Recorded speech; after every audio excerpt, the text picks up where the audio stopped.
ఇక్కడ పిఠాపురంలో ఎలా ఉంటుంది? ఇప్పుడు 8 రోజులు ఎన్నికలు దగ్గరలో ఉన్నాయి కదా. ఇప్పుడు వైసీపీ నుంచి వంగా గీత గారు పోటీ చేస్తున్నారు, జనసేన నుంచి పవన్ కళ్యాణ్ పోటీ చేస్తున్నారు. ఎలా ఉంటుంది వాళ్ళిద్దరి మధ్య ఫైట్ రేపు? ఈ రోజు నిజంగా పిఠాపురం నుంచి పవన్ కళ్యాణ్ పోటీ చేస్తున్నాడు అన్నది కరెక్టే.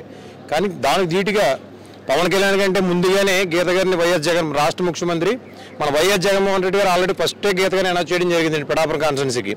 అందులో భాగంగా పిఠాపురం కాన్స్టిట్యున్సీలో ఎటైతే పవన్ కళ్యాణ్ 1,00,000 ఓట్ల మెజార్టీ అని అంటున్నారో, 1,00,000 ఓట్లు కాదండి, 1,00,000 ఓట్లు అప్పుడు జీరోకి వచ్చారు అప్పుడేనండి. ఇక్కడ నిజంగా చెప్పుకోవాలంటే గీత గారి ప్రచారంలో నిజంగా దూసుకుపోతుంది. ఎందు గురించి అంటే ప్రతి ఒక్కరికి కూడా ఏదో ఒక హాస్పిటల్కి మన కాకినాడలో మాకు జీజీహెచ్ ఉందండి. జీజీహెచ్లో వంగా గీత విశ్వనాథ్ వాడిని చెప్తారు తప్పితే జీజీహెచ్ అని అంటారు అక్కడ. ఎందు గురించి అంటే గీత గారు అక్కడ మాకు స్పెషాలిటీ అని ఏర్పాటు చేసింది కాబట్టి.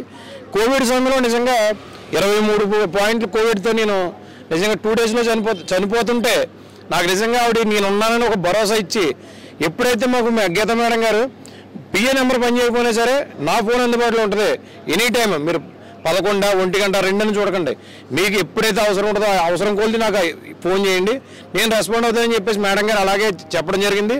నిజంగా కరెక్ట్గా నేను 24 రోజులు ముచ్చుతో పోరాడానండి. 24 రోజులు కూడా నేను కోవిడ్లో నిజంగా నేను చచ్చిపోతానన్న భయం వేసింది. కాకపోతే గీత గారిని ఒక ధైర్యంగా ఒక తల్లిలాగా నిజంగా నా వెనకాల ఉండి ఈరోజు నిజంగా ఈ ప్రాణం ఉందంటే నిజంగా గీత గారి దయ వల్లే. ఎందు గురించి అంటే నాకు ఆవిడ మా ఫ్యామిలీకి నిజంగా నేను బ్రతుకున్నానంటే మా ఫ్యామిలీకి మేము ఎంతో ఆవిడకి రుణపడి ఉంటాం, మా ఫ్యామిలీ ఎంతనే.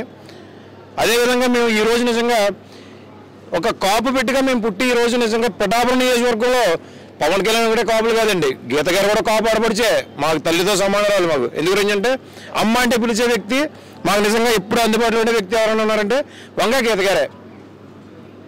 కానీ ఇప్పుడు అటు చూస్తే మరి సినీ పరిశ్రమ మొత్తం త్వరలో వచ్చి పెద్ద ఎత్తున ప్రచారం చేస్తున్నారు కదా.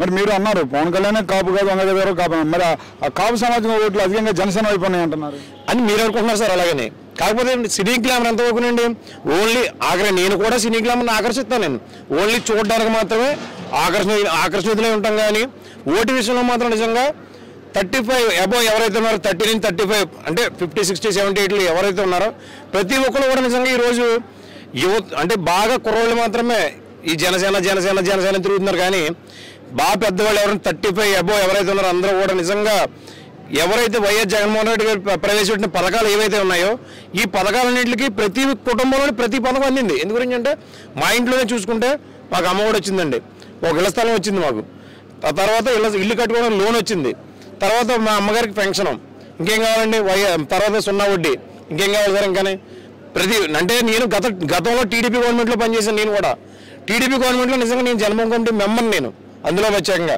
అయితే ఏదన్నా పని కావాల్సి వస్తే 2-3 రోజులు తిప్పివాళ్ళు ఉండే. కానీ ఈరోజు నిజంగా ఆ సమస్య లేదు. కానీ టీడీపీ గవర్నమెంట్లో నిజంగా చెప్పుకోవాల్సి వస్తే ప్రతి ఒక్కరు కూడా ఏంటంటే ఒక ఇంటి లోన్ కావాల్సి ఉంటే 10,000 రూపాయలు నేను చెప్తున్నాను. నేను చూశాను, నేను కళ్ళారా నేను తీసుకోలేదు, కానీ నేను చూశాను. నేను వేరే నాయకుడికి ఇవ్వండి, నేను చూసాను కాబట్టి చెప్తున్నాను. 10,000 రూపాయలు పట్టుకుని మాకు ఆ లోన్ ఇప్పించండి నేను తిరిగిన క్షణాలు నేను బాగా గమనించాను అనమాట.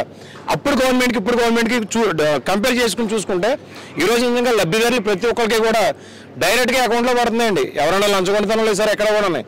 అది జగన్మోహన్ రెడ్డి గారు హ్యాట్సప్ చెప్తున్నాం. నిజంగా మరి ఈ నియోజకవర్గంలో గీత గారిని వాళ్ళు ఏదో 1,00,000 అన్నారు, గీత గారు కరెక్ట్గా 20,000 మెజార్టీని ఎక్కుతున్నారండి. అందులో ఏమీ అనుమానం లేదు.